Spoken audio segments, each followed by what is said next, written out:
We are starting a session here today, and glad you can join us around how energy poverty and climate vulnerability are linked with improving resilience and opportunity.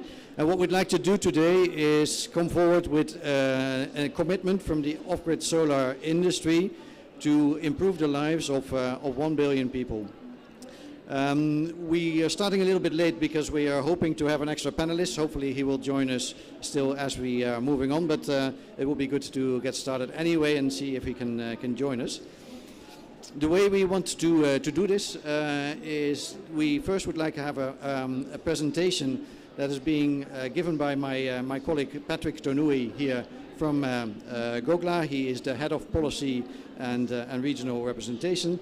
And he will talk about the linkage between off-grid solar, energy access, and climate resilience and climate justice. And then we have a panel conversation where Patrick will stay on board to give his perspective as a Kenyan citizen. And we have Gabriela here from the World Bank SMAP team to talk about the World Bank experiences. And we have Patrick from Sunking, who is the CEO and founder of Sunking, one of the largest, or actually the largest industry player in our industry. And my name is Koen Peters. I'm the director of Gogla. I will moderate that panel. Now, without further ado, Patrick, the floor is yours to talk about energy access and climate justice. Thank you very much. I think this is working. You can hear me despite all the noise. So thank you, and it's really a pleasure to talk a little bit about the connection between our sector, the off-grid solar sector, and this conversation around climate change, building resilience, and helping the communities that we work with to adapt to climate change. And as I start, I want to share just some images, because this is when we talk about climate change and climate, particularly for the communities that we're talking about, living in the off-grid or communities that are rural, for them it's not just a theoretical construct or a concept. I think this year we've all really been following some of the stories, for example, in the Horn of Africa, about 4 years of failed rains, 4 years where people now are really facing starvation, famine, and crops have been failing, not just 1, 2, or 3 cycles, but really 4 years ongoing. And this is the story for a lot of people when you talk about climate and climate change. Similarly, I think most of us have heard this year, and not just here, you think back, this has been happening multiple years when you go to southern part of Africa in Mozambique, where they've had not 1 cyclone or 2 cyclones, but multiple cyclones in 1 season. And for this year, I think a lot of the story has been about the level of destruction. Really communities that have been completely wiped out, destroyed, with infrastructure, homes, crops wiped out and really lost. And when we look beyond Africa, we saw this story also in Pakistan this year, with over 1/3 of the country that's really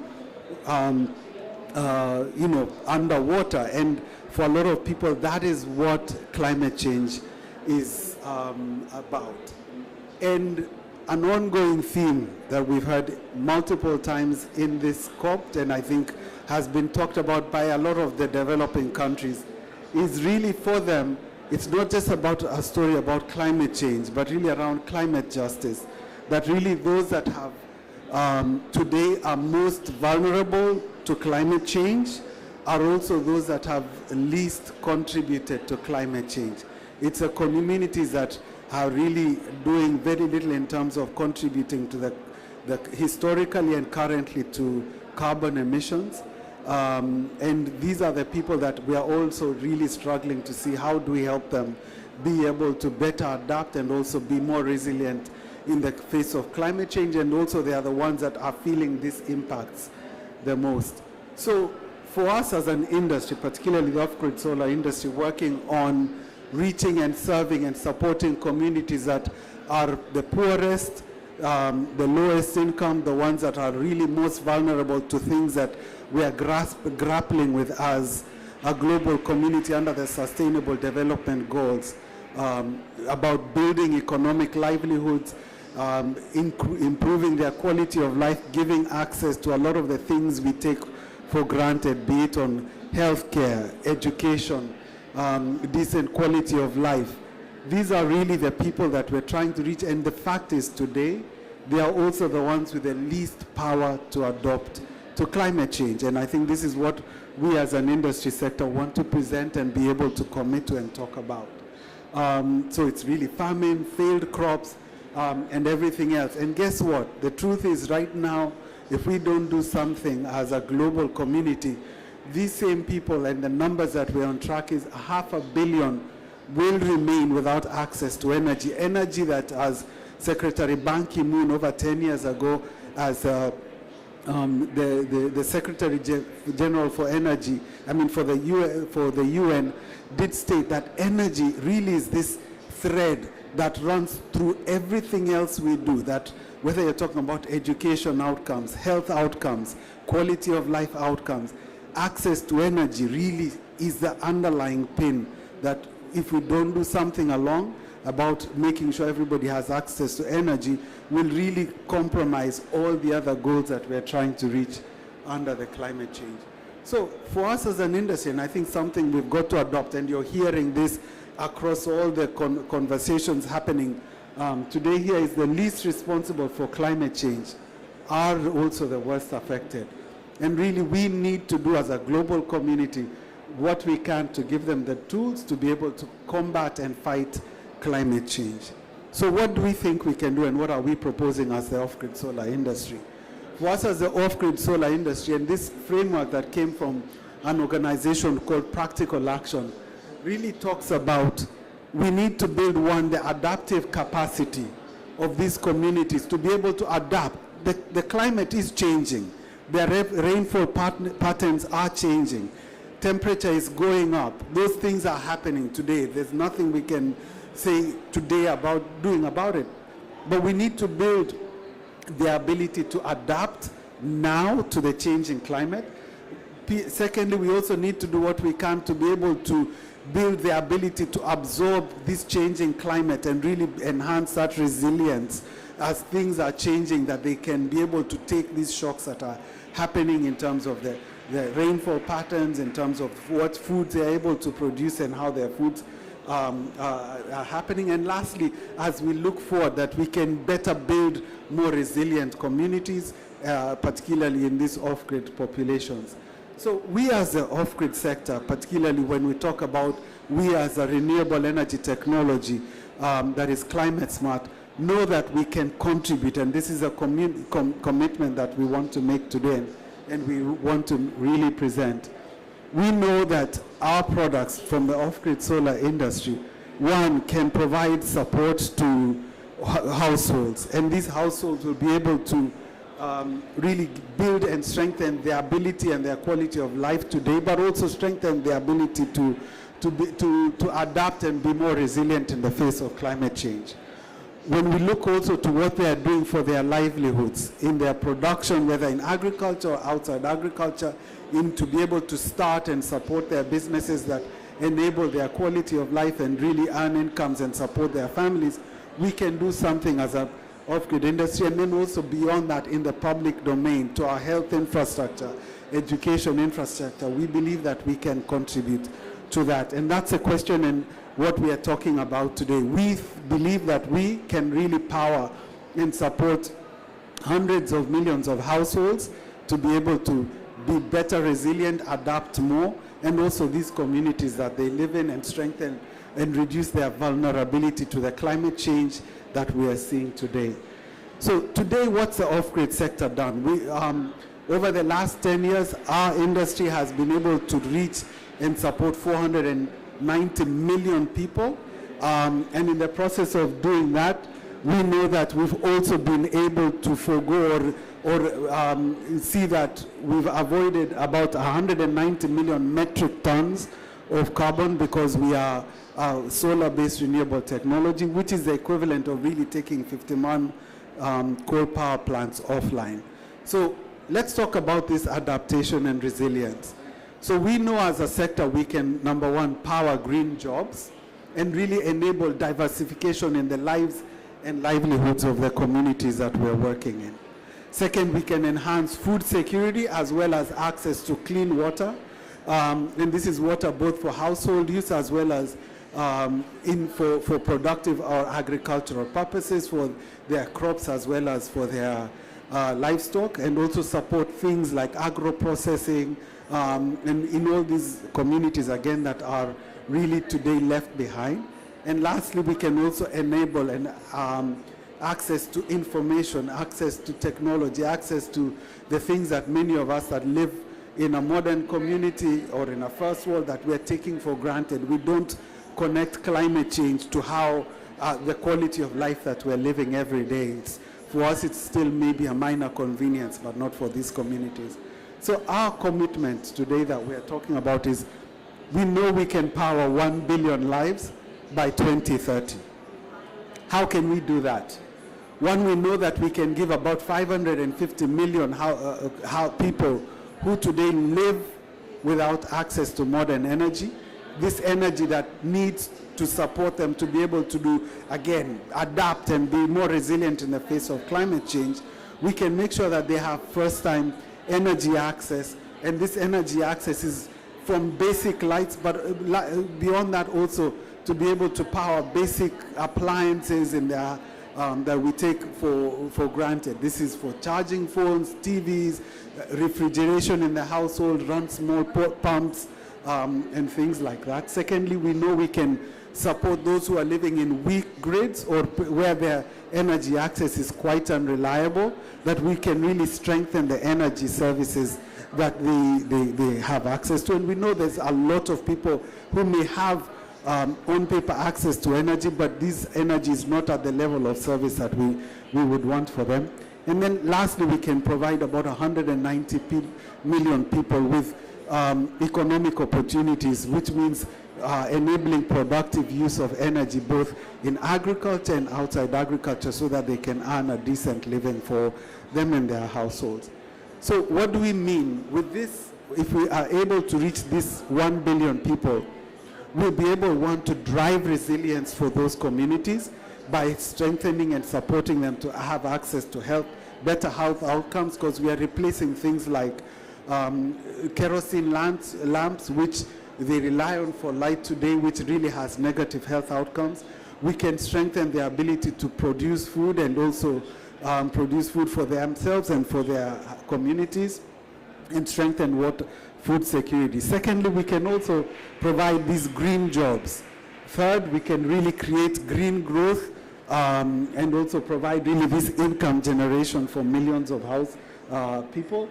And we can, beyond what we've already done, really have positive income on reducing and foregoing carbon emissions if we do this right over the next, by 2030. So what do we need and what are we asking for? This is a commitment from our industry, the off-grid solar industry. But to be able to realize this and to be able to reach this goal, we think we need everybody on board. First, we need governments to be able, and policymakers to be able to come in, commit to one, including our sector within their sector plans, for their adaptation plans, for their resilient plans, for also their energy access plans, so that you take on board and recognize that we can contribute and see what you can to see that we scale the adoption and penetration of our sector. Secondly, we need to talk to all the partners that are working in this space, that beyond looking at retiring, like for example, carbon plants, look at also how we're strengthening and supporting communities who today don't have energy access, that we build their resilience. We make sure that we include them, we don't leave them behind as we talk about climate change and adaptation and resilience. See what you can do with us to mainstream us, support us to grow, and look at how do we also make these products and what we are offering accessible and affordable for the communities, because we're also talking about reaching the most poor, the most hard to reach, the most vulnerable. And this is also what we are asking of the development partners, but also from the private sector. Again, we are making this commitment and asking all the other private sector to join us. this really is what we are talking about today. We've already got quite a number of partners, as you can see, who've joined us, and we're inviting everybody else. If your country, if your organization, if the institution that you're working with, or those that you work with and support haven't signed up to this, we're asking, please join us for this journey, and we know that we can really power and impact 1 billion lives by 2030. Thank you. Kun, back. Thank you very much, Patrick. Very nicely laid out of what it is that we as an industry have in mind. Now, a bold target of 1 billion lives, is of course is an incredibly big number, and there's a lot going on behind that for us to come out with that number. But let's be clear, we're also not at the moment on track to reach that number. With the growth of the industry right now, we will need to see an acceleration, 2 or 3 times of the growth that we have right now, triple the investment that we see in the industry right now to make sure that we reach that number. But let's dive a little deeper. We have here Patrick Walsh from Sun King. Patrick, you are, as I mentioned, the CEO, but also the founder of Sun King, one of the earliest player in the industry and currently also the largest. Can you say a little bit more about what's behind that number in terms of the impact, what it does for end users, what your products do right now, and where you think it's heading towards? Sure. Thanks for having me. So at Sun King, we are working on exactly the problem that Patrick is talking about. We're distributing solar off-grid systems for homes in sub-Saharan Africa. And to date, we've reached over 90 million people with, in most cases, the first electricity access in the home. And so, like you mentioned, Patrick, this has huge benefits for everything from health to education, well-being, livelihoods. The benefits of access to energy are well understood. But the problem is still enormous. It's still 700 million people that don't have any access to electricity, over 1 billion people who are lacking reliable access to electricity. And I think the question is this industry, is anyone on track to solving this problem? And we're here at COP, trying to figure out how to solve a global problem, which is, the carbon emissions problem, and trying to figure out how to accomplish a net zero transition while 1.5 billion people still don't have access to energy. How can we do those things at the same time? I think it's ironic and it's wonderful that people in Africa, who are actually the least able to afford to make sacrifices on behalf of the climate, people in Africa are actually at the forefront of accomplishing the net zero transition. Solar is the de facto way of households in Africa getting access to energy today. We've gone from a world where I think 5-8 years ago you would have heard if people talked about getting energy access, they thought about extending the electrical grid. And of course, grid extension is still important. But today, people are really talking about access to energy in terms of how it's actually happening, which is people getting access to distributed solar. And so, there have been a couple of things that have, I think, been not getting in the way, but things that have been slowing progress in energy access over the last 15 years as we've been working on this problem. One is just the way that the world looks at energy access and what we're trying to do. Do people take solar seriously as a solution? For a long time, that wasn't the case. That's changed in the last few years. In the last few years, we really see governments, financing institutions realizing and developing programs for distributed solar, whether it's microgrids or especially in distributed solar for individual homes. We're seeing governments take that very seriously, and it's becoming a big part of electrification programs. Then the second thing that we've always struggled with in our industry is getting big investors, big commercial investors, crowded into the sector. And for 15 years, we've been talking about this and working on this challenge and trying to figure out how can we get, the billions of dollars of funding that are available for green energy in the West. How can we get that into sub-Saharan Africa or Asia? And now it's finally happening. We're seeing just in the last couple of years, Sun King raised $260 million from General Atlantic and M&G, U.S. and European big private equity firms. We're seeing Citibank getting involved, commercial banks getting involved in securitization, and we're seeing those capital inflows that are needed. So there's a lot of promise. We're not at the electrification rates through off-grid solar to solve this problem according to the target, but I think when you look at the acceleration in the way that people are taking this seriously, the acceleration in financing, both from governments and from private investors, I think that we're going to reach this target, and I think we're going to change a lot of lives and do that in a net zero way. The fact that it's such a happy coincidence that solar is the most affordable way for people to access energy, because it's the clean way to produce electricity. So it's a really happy coincidence. We're not asking for a sacrifice from consumers in Africa. It's just a happy coincidence that they are at the forefront of leading the green net zero transition. Thank you very much. You touched on a lot of points, Patrick.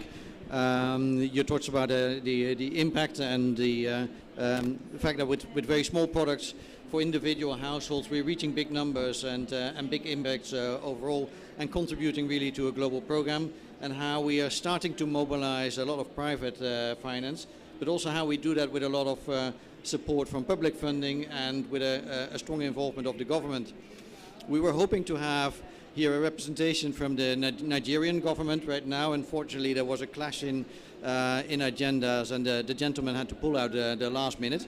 Nigeria is a great example of where the government, in a decade of learning, has eventually evolved into a program of cooperation and support for private sector investment in the off-grid solar industry.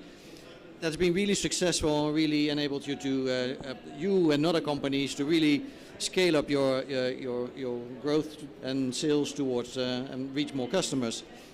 And behind that, enabling Nigeria to do that, is the World Bank with a program of, I believe, 350 million in the first phase, and we're looking at the second phase, but also working in other countries. Rwanda is also an example of where you've had a successful program, and there's more.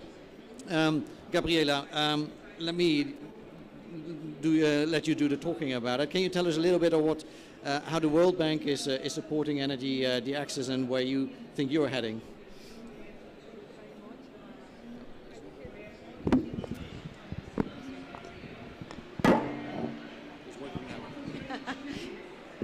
Hello? Okay. Well, thank you very much. Thank you for the invitation to participate in this session. I think it's a crucial topic. My name is Gabriela Elizondo. I represent ESMAP, which is the Energy Sector Management Assistance Program at the World Bank. The introduction to this session was extremely interesting, because I think that in a way, the climate change problem frames the need for solutions like the solutions you are talking about, the off-grid solar. There is no question that the energy access and the imperative of reaching universal access of energy is absolutely and deeply intertwined with the need to deliver pathways that are resilient, and basically the energy transition needs to be just and resilient. They are deeply intertwined. At the bank, we've been looking into, for example, what are the impacts of climate change on different countries through our new core diagnostics, the country climate development reports. And it's very clear that climate change will have dramatic impacts on economic growth, on macroeconomic variables, on labor productivity, on the agricultural sectors, so on the people and the planet, and particularly in sub-Saharan Africa. So energy access, I think, is a way of providing with a resilient measure to adapt to climate change. So it's very important that we focus on the energy Act agenda, also not only as achieving universal access of energy for energy purposes, but also as a strategy to confront and be prepared for the impacts of climate change. So that's very important. I think it was very well framed in your presentation. Now, at the bank, we are very focused on supporting the agenda. We know, we all have the numbers, the people without electricity, 733 million people without access to electricity, 2.1 billion without access to clean cooking. So definitely an imperative to reach out to these people with all solutions. And you mentioned everything is important, grid solutions, mini-grid, off-grid. So at the bank, we've been supporting many countries in sub-Saharan Africa. We have a large portfolio of about $8 billion that supports all types of electrification solutions. About 2 billion are going to off-grid solar already. And we've learned quite a lot from those interventions, I have to say. And I think we've been successful in many countries. We've learned many lessons as well. And you mentioned Nigeria and Rwanda, where we have very intense and very intense activity, but also very focused with supporting the governments deliver on their targets, the national electrification targets. And there is a lot that we've learned in these countries, of course. So one thing we are doing in sub-Saharan Africa, and I'll talk about Nigeria and Rwanda a little bit in a minute, but we, in addition to having a strong portfolio of energy access projects in sub-Saharan Africa, we are also this week in COP27 launching a new activity, a new platform that's called DARES, which is a centralized energy access through renewable energy. It's a platform. We are planning to support about 9 countries at the beginning, scale up basically distributed, decentralized off-grid solar solutions and mini-grids. We want to reach about, well, with our portfolio of projects now, we are reaching about 75 million people, but with the new DARES platform that I'm mentioning, we are planning to reach out to 100 million people. And this platform will bring technical assistance. It's a platform that we're putting together with the IFC and MIGA, so we're leveraging the comparative advantages of the 3 institutions that we have at the World Bank. The World Bank, as I said, MIGA and IFC. And of course, many other partners like OGLA, for example, and private companies. And the idea really is to learn from what we've done before, bring best practice and lessons learned to the field, and support countries with financing, blending finance, public and private finance, but tapping into all sources of finance because this will be necessary. You probably have already heard these numbers, but to achieve universal access to electricity, we will need about $200 billion. So this is an incredible amount of resources. So it's important that we focus on the wide range of potential partners and investors that can support not only multilateral development banks and international finance institutions, but also philanthropic institutions and tapping into pension funds, etc. So that will be very important. This new strategy is very focused on, as I said, mini-grids and off-grid solar, and we are going to try to support governments across the board on, all the things that are important, that are going to de-risk the environments for private sector participation to be present. The planning activities, which are becoming more and more complex. We are using geographic information systems nowadays to support planning. We are layering different databases, not only energy, but also socioeconomic data, agricultural data, etc., to support governments to do a better planning. We are supporting governments in strengthening policy and regulatory measures, and very specifically the pricing and subsidy design, energy pricing and subsidy, supporting the strengthening of utilities, etc. The idea is really to de-risk the environment while introducing sophisticated or innovative financial products. So that's, in general, this is what we're trying to do in Sub-Saharan Africa. In Nigeria and Rwanda, we've learned quite a bit. We are supporting their national electrification programs or strategies. One of the key things that we've learned is that, well, first, at the highest level, that is very important to have very good communication between the private and public sectors, between all the stakeholders in the ground, companies, but also the different types of financial institutions, the local banks, the national development banks, potential international investors. It's very important to have good communication to calibrate projects. It's very important to adapt project design systematically to make sure that at the end you have the sweet spot where you are delivering the results.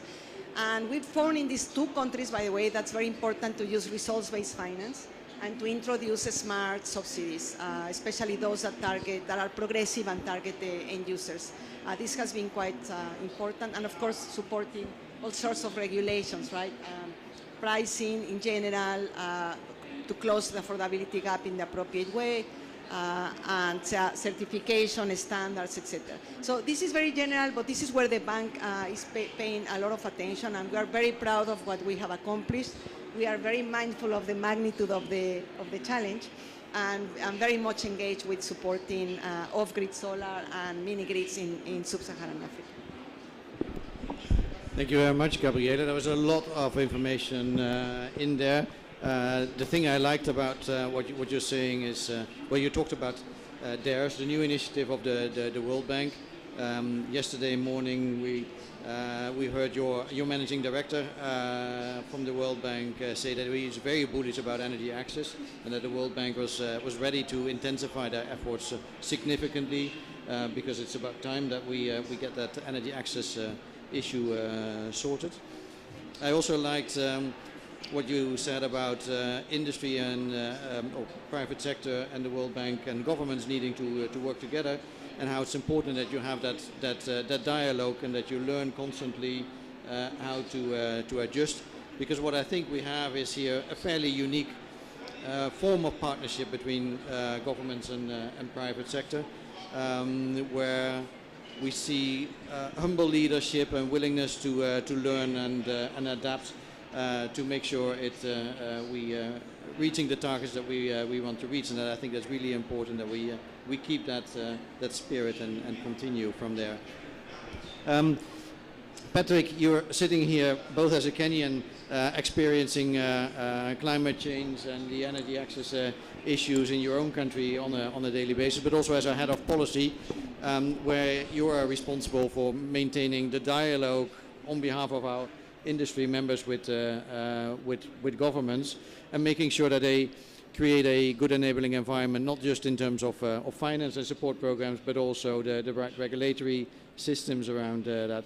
Can you say a little bit on what you've been seeing there in the changing perspective from governments, and why you would be optimistic or not be optimistic about us reaching that 1 billion targets in that cooperation with governments? Thank you, Koen. So I think it's important to remain cognizant that today, for example, when you look at Kenya, most of the agricultural production, which is a significant part of the economy, is still very much dependent on rain-fed agriculture. This is something that is real, and also the government itself recognizes as a challenge. Add to that they're wrestling with this issue of climate change and drought and famine. Today there's significant parts of the northeast of the country that are seeing this sustained drought. We've got call for food security and food donations, because there's a part of the country where people are literally starving to death. And that's just one part, but when you move beyond that, you have other parts of the country that you don't have this, but the problems of the irregular rain patterns are seeing a lot of farmers have failed crops, and it's something that we see every day. So we as GOGLA are partnering with the Kenya Renewable Energy Association to talk to the government about the opportunity, but also the urgency of scaling up the use of renewable technologies, particularly in this case, solar irrigation pumps, which have been proven to contribute both to in the places where you have that surface water, but you need to get the surface water to the crops, or where you may have the water under your feet, but again, you've got to be able to get that water out and to these communities. And right now, we're in a discussion with the government to see about what can we do about making that affordable. These technologies are not can get quite expensive, and what the government can do both proactively is, for example, around removing the VAT taxes, which right now on that would be about 16% on top of the import duties. If that is able to go away, then you make those products at least more affordable. And then beyond that, what they can do to subsidize and also strengthen the agricultural ecosystem, so that you not only give the farmers an irrigation pump or access to that, but also look at what can you do to improve the seeds and the other things that the farmers need, so that you see increasing agricultural yields. This is something that we are currently actively talking to both the representatives of the communities that most need these products, as well as the line ministry in the government that is doing the planning, so that we see these better results. We think the opportunity there is there from what we are contributing, but we need to move from that potential to actually see measures adopted and implemented. And I think this is part of this call to move from this potential to actually see that the things that we can see on the ground, to see that potential implemented is what we need a lot of urgency around today. Thank you very much, Patrick. Moving back to the other Patrick, looking out to the future and the numbers that we see, with your feet on the ground, the 260 million that you raised, and knowing how hard or easy that has been. I would think hard, not easy. How hopeful are you that by 2030 we will be able to hit that 1 billion lives, and what do you think are some of the main preconditions that we need to address to be able to reach that number? I think we can hit it. Long story short, I think one of the key preconditions is something that I really already see shifting just in the last couple of years, which is when governments look at electrification, they're looking to solar. And that's been with the support of World Bank's SMAP. I think the Nigerian electrification program is an amazing example of how this can be done. Closer? Yep. I think Nigeria's electrification program is an amazing example of how governments can be involved in providing a boost to the off-grid solar industry in a way that is sustainable, that helps end consumers, that scales electrification quickly, and fits into the overall ecosystem. And I think that program has, it's really the first of its kind, providing large-scale end-user subsidy to off-grid solar. I think it's revolutionary, and because of the success of that program, we're going to see more programs like that. You mentioned World Bank's commitment to, I think they said yesterday, quintupling their support for the sector. That's amazing, and I think it's just about doing it in the right way. The devil's in the details. These programs need to be designed in a way that that works for the consumers, that works for the private sector. But Nigeria is showing how that can be done successfully, and I think it's just so cool that there's a electrification program that is highly focused on solar. I think just a few years ago, when people talked about electrification, they didn't mean solar, they meant grid. And if somebody talked about expanding access to solar, they would have called it a solar program. Now you've got a national electrification program that's highly focused on distributed renewable energy. That's amazing. So that's happening. I think for a long time we've been talking about the future and what could happen in the future to enable these things. It's happening today. So we're seeing that acceleration. we talked about, commercial finance coming in. We're seeing that as well. So I think, a whole host of organizations over the last decade has been working on developing the enabling environment for electrification via distributed renewable energy, and today I see it happening, and I think we can achieve that target. Thank you very much. Gabriela, Patrick is coming from the hard challenge of managing a growing, fast-scaling business and raising lots of private financing, and he's still optimistic.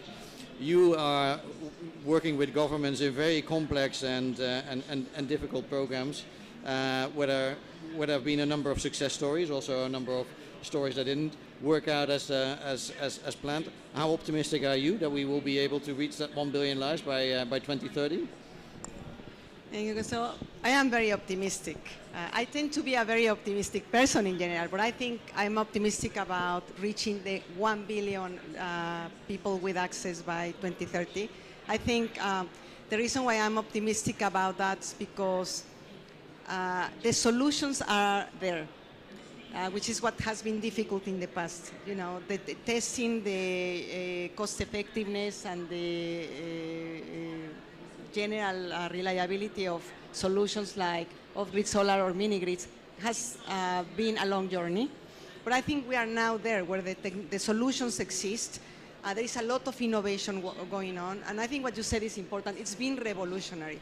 I've witnessed what has happened with the industry over the last 20 years, not being an energy access expert, just witnessing what has happened with solar home systems from the Bangladesh experience, for example, the EDECOL experience, what has happened in Sub-Saharan Africa, in Latin America.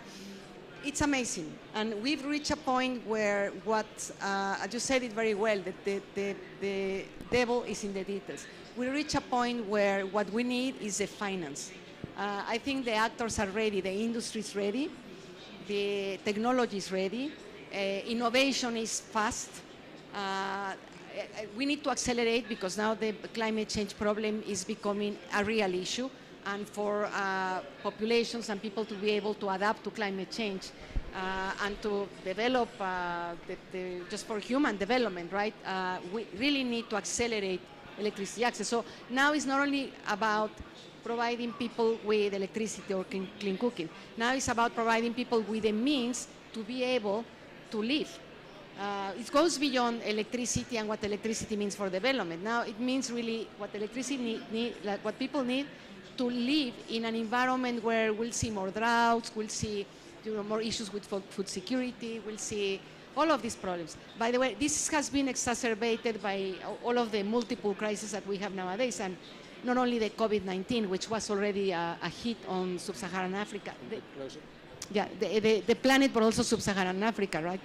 But the Ukraine war and what has happened with energy pricing, etc. So I am very optimistic because when you think of solar, off-grid solar and solar in general, to me, solar is an energy security measure for everyone, for developed and developing economies. And this has been clearly demonstrated by the impact of the Ukraine war on global energy prices and how countries perceive energy security.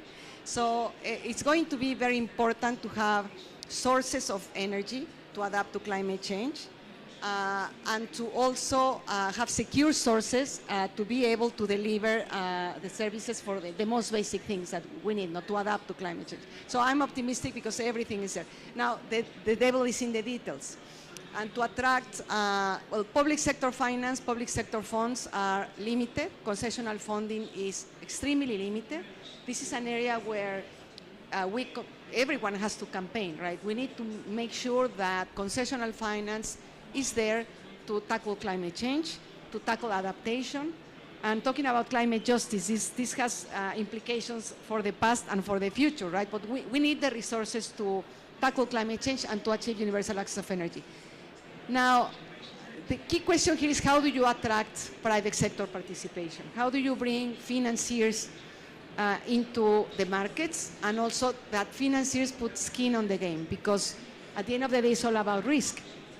You have multiple sources of risk and a spectrum of risk, and that's what the bank tries to do, to support countries we say, strengthen an enabling environment, no? Having an enabling environment that's conducive to private investment. What this means is we need to lower a spectrum of risk, various different types of risk, and the magnitude of risk. And this can be improving policy, regulation, planning, all of the kind of soft part of it. But it also means that you need to address exchange risk. You need to address what they call the currency convertibility risk. You need to make sure that everything is addressed, right? That every single risk is addressed, and that when you enter into PPPs with the private sector, contracts by which the government will, offer something, a subsidy or, an incentive to the private sector also needs to absorb part of that risk. So how do you do that? And I think this has to be customized to every country. How do you design financial products? How do you put together different sources of finance, blend financing, we call it, concessional, grant financing, commercial financing, public sector finance? How do you combine those sources, and how do you design products that actually attract the private sector? Needs to be highly customized. And this is what I think the most important part of bringing the private sector to me is creating the conditions for a dialogue. And this platform that we are trying to introduce in the bank, theirs, that I mentioned before, it's going to try to do that, to bring the actors that are key for the financing of universal access of energy. So I am very optimistic because the resources exist, but you need to unlock them through risk mitigation. And I think what we've seen in many countries, Nigeria, Rwanda, etc., is that risk mitigation is a highly customized business. So. Thank you very much, Gabriela. When I hear you, in summary, you say we've shown that it can be done. We've proven the business models, but it's a bit like building my example, building a nuclear submarine. The fact that we have quite a number of those sailing around in the seas doesn't make it any easier to build the next nuclear submarine. There's a lot that can go wrong. It's really technical and detailed and complex, and we need to make sure that we get all the details right. But you're optimistic because we've proven that it can be done. So let's assume we can do it more and we can do it better the next time round. Patrick, also from your perspective, as a Kenyan or as the head of policy at government, how optimistic are you, and what challenges do you see on the way? So I think I remain quite optimistic, and I want to pick up from what Gabriela has indicated. I think we are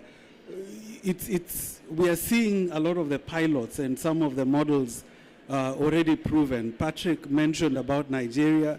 I see, for example, we've got colleagues from Togo where on the energy access side, as well as also piloting the use of trying to push solar irrigation through 5,000 pumps, that's been validated, right? And we're seeing all these examples of countries not only just beginning to explore, but validating that, yes, these off-grid solutions and solar can be used for energy access, basic energy access, but also beyond energy access to now more community or productive applications. But the question becomes scale. How do we achieve that scale? And I want to add a context to what Gabriela was saying is why we're here at COP. As the governments are including our sector into their not only their adaptation plans and their resilience plans, but also I think everybody coming here is looking at the unlocking and the application of climate finance. And I think this is where we're also trying to put our hands up and say, look, as you're looking at what you're going to spend that climate finance on, look at what does adaptation mean? What for a farmer, what does that mean? For a child whose home has just been wiped out, what does that mean? And how are we going to provide the tools? How are we going to provide that support? And for us, it really is, can we use these financing mechanisms that we are beginning to unlock to actually be able to make it available and accessible so that we see these markets, these technologies, this affordability and everything else that needs to be done so that the products and the solutions are not only just there in theory, but they are available and they are accessible both financially, but even where the people live and those communities are, which is really tying back to what we think COP needs to as a sector, we need from COP, that this climate finance that we're talking now is actually available and it's inclusive of some of these things that we're talking about. Thank you. I'd like to wrap it up and round it off and try to summarize a little bit of what we've been talking about. I think as the off-grid solar industry, we bring here an optimistic signal and an optimistic commitment that we can really impact, create a lot of impact for a lot of people, 1 billion lives that are becoming more climate resilient, where we contribute to climate justice, and we should be able to deliver that by 2030. It's a very bold statement, and it's going to be very challenging because we do this in an ongoing volatile and challenging environment, and it's not easy to replicate the success stories that we have seen in the past.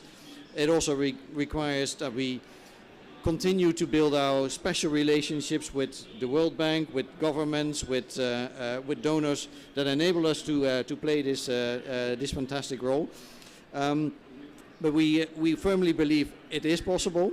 We're not on track there, but we should be able to get on track, and we believe that.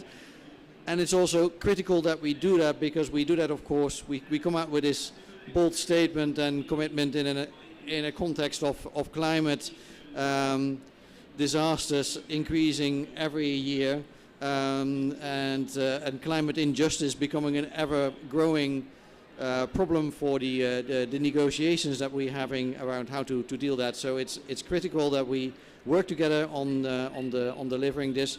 But as we heard, with the stakeholders here on stage, we firmly believe it is possible, and we will all be committed to doing that. With that, I'd like to round off and thank my panelists here, and thank Patrick for the presentation. Thanks the audience for listening in difficult sound conditions. So thank you for your patience, and let's get out, roll up our sleeves, and do it. Thank you.